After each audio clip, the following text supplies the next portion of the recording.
My name's Matt Widgery from mattwidgery.com. If you're worried about the fan noise you can hear in the background, I don't even know if you can pick it up on this camera, but if you are, that's because I'm generating videos at such a rate. The video that you will probably see up on my channel now, by the time this one goes out, but it's still rendering. It's the What's in My Bag X Pro 1 video, which I've literally just finished recording, and that's rendering there. So that's what the noise is, if you're wondering what that fan noise is. If you can't hear the fan noise, you'll wonder what on earth I'm talking about, but please go and watch that video anyway.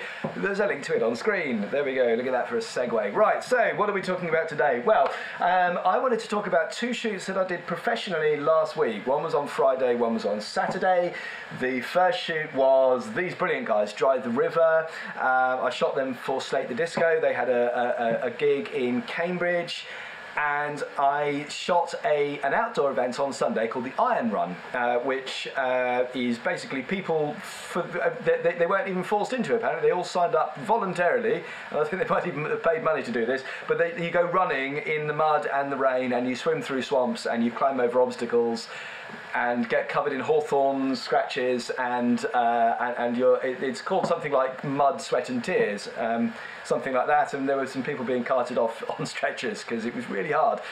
My sister actually took part in this, so congratulations to her. She was in a team called the Wicksteed Warriors, so well done to those guys because they completed the course, and yeah, they started off smiling and they ended smiling, which was incredible frankly, because it was as much of an obstacle course as I could go with just keeping up with these guys with the cameras and things, even not running, just kind of trying to get up onto the route was really difficult, and so I could see, I had a small sense of what it must be like to run around it. Of course I didn't go over the obstacles and things like that, and it was hard enough frankly, so that was that. But I wanted to talk about it in relation particularly to the X Pro 1 because there were issues on both occasions with the X Pro 1 where I needed to pull out my trusty Nikon DSLRs, and so I wanted to talk about that in the context of my journey to mirrorless, because I'm documenting this in real time. I didn't plan to do this ahead of recording these videos. I'm literally documenting this as my experiences as I go through. So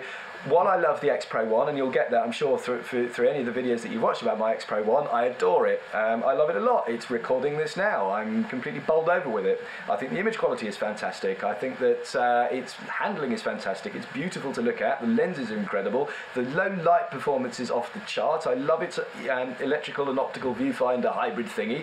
It's amazing. I love it very, very much indeed. But I've been really pushing it to the limits on these couple of shoots. And so I wanted to talk about that because, you know, while it is a very, very good camera, it does have limitations, and on this day, this was the day I shot Drive the River, I shot with this, and I also shot with the D300, and this shot I did take, I don't know if you can read the EXIF data, but that's on there, that's 250th of a second, f2.5, ISO 2000, look how clean ISO 2000 is, my days, it's really, really nice. This is the 35mm 1.4. It's in focus, there's not a problem with it, but it took a long time for it to lock onto focus. And see this guy, he's performing, he's throwing his guitar around, he's moving around all over the stage and he's being really energetic, and it was taking a long time to lock onto focus, and I was missing dramatic moments that were happening on stage while the autofocus was hunting. It's a contrast-based detect-based autofocus, and it was being thrown off by the backlighting here, which were throwing it off, probably to a certain extent by how fast he was moving, by his floppy hair and things like that, trying to lock onto his eye, he was, you know, things moving in front of it. So it was difficult for it. It was going to be difficult for any camera, don't get me wrong, but the D300, which I was using with the longer lens on it, I had the 80 to 200 on it, was locking focus quickly and accurately every time. So that was the first thing. Although I was getting shots, I was missing a lot of opportunities for things that would have looked really cool in a picture, simply because I couldn't get the camera to operate fast enough with the autofocus. The other thing that really, really slowed me down and was frustrating was the write speed. Now I'm using a Class 10 SD card in it, but after I was taking a few pictures, it was then sort of gumming up. It wouldn't do anything while I was writing to the card, which that's no good for me. I mean, I really need to operate quickly, and I need to check focus. And actually, to be fair, I think it was allowing me to carry on shoot, but it wasn't allowing me to check the pictures. So what I was doing was shooting a few pictures while stuff was happening energetically on stage. Then when he went back to just sitting with the microphone up his nose and singing to the singing into the microphone, I then wanted to review the pictures quickly to make sure that I was getting all my exposure correct and making sure that the focus was hitting and things like that. And it wasn't. My phone's going off as well there. God, there we go. That's professional, isn't it? There we go. I won't bother switching it off now. But yeah, so I couldn't review the pictures quickly enough, and then of course he started leaping around and doing other things.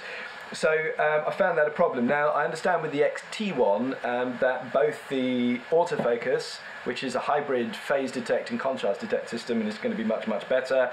It is going to greatly improve things there, or has greatly improved things there, and also the write speed. It uses the new class of SD cards which write much faster, the ultra high speed 2 or 3 or whatever they are, but the really quick write speed ones, and so that should be helped as well. But for me personally, this camera on that day didn't do the job. So that was the first thing. Right, let's come out of here for a minute, because the second picture is just on Windows Explorer, so we'll throw that up there onto the screen just so that you guys can have a look at that. Again, apologise for how slow the computer is responding to things, but that is because I am rendering video at the same time, so please forgive me that. So this was taken on the second day. Now this wasn't taken on the X Pro 1. Oh, what have we got going on here? Right, there we go. This wasn't taken on the X Pro 1, and the reason it wasn't taken on the X Pro 1 was because it was chucking it down with rain, and the X Pro 1 isn't weather sealed. I had it with me, I had it tucked into a jacket, and it didn't come out all day because the rain was pouring down, and it wasn't able, I wasn't able to risk the camera coming out and getting wet. Now again, the XT1 is weather sealed, and there are weather sealed lenses that come with it. Bearing in mind, not all of the lenses are weather sealed. So for example, the lenses I've got, the 18 f2 and the 35-1.4, are not weather sealed units. So this is again something where, coming from the D300 world, where I'm used to weather sealing on that camera. It is all ruggedized and ready to go in these difficult situations that you find yourself in as a photographer. I was raring to go, and it's only when you try and do these things with a different camera that doesn't have those features that you miss them. So that to me said that I couldn't entirely replace the D300 system with the X Pro 1 system. But what it did mean is that I've now got a really big decision ahead of me. Again, whether or not I put some money towards an XT1 and spend some money there, whether or not I wait for the X Pro 2 to come out, maybe both, who knows. I love the X Pro 1 form factor. I really prefer the rangefinder style over the XT1. I like that OVF option, although I don't use it as much as I know what I'm doing. I'm pressing the button on the keyboard that's on my lap, that's why that keeps coming up. There we go, and it's being really slow. Yeah, so basically I've got a decision to make there. I think what I'll probably end up doing, and watch this space really, but it may well be that I go for an XT1 next up, and then look at something like an X Pro 1, X Pro 2 when they come out in the new year.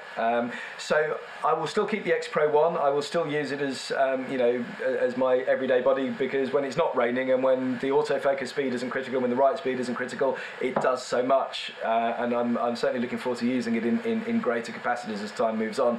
But I did want to make this video because I'm not trying to do a hard sell into this, and although I love it, I'm trying to make these videos as balanced as possible. So as those of you that saw the video I did with David Bradley, his opinions on this, he was considering moving from his Canon 20D to something like a 5D Mark III or a 6D from Canon, and I wanted to show him the X Pro 1 as something different, as a different option, and it turned out not to be right for him.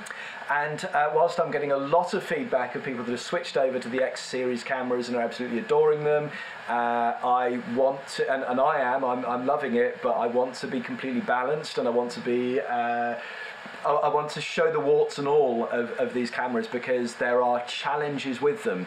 There's a learning curve in the way that they use, and there are some limitations with the camera system. That being said, there's limitations with all camera systems, frankly. You know, whether that be weight, whether that be you know, resolution, whether that be the lenses that are available, whether that be video capability. You know, you've got to basically look at the camera systems that are out there and choose one which is right for you and is going to do the type of things that you want to do with it. So, you know, that's it. I will continue to put these videos out about the X Pro 1 and watch this space, because who knows, within the not too distant future I might be throwing up some videos about the XT1 to go alongside it. So thanks very much for watching. Please subscribe. What I should do is have a big subscribe button that came up on the screen there. There we go. Tell you what, I will superimpose that on post. So click on the screen there where it says subscribe, and that helps me a lot, as I've said in previous videos. And I know by now you guys are YouTube savvy enough to understand that us YouTube contributors, you know, we live or die by our subscriptions, because we get those up and then we can, you know, we can do more with the channel. We can get sponsors in to help us, you know, afford to put more and different types of content on, and that's going to be really big for me going forward. I'm not there yet, but I hope to be, and the more of you guys that subscribe, the faster, the sooner I'll get there, and then I'll be able to provide even more better, exciting content and all that kind of stuff.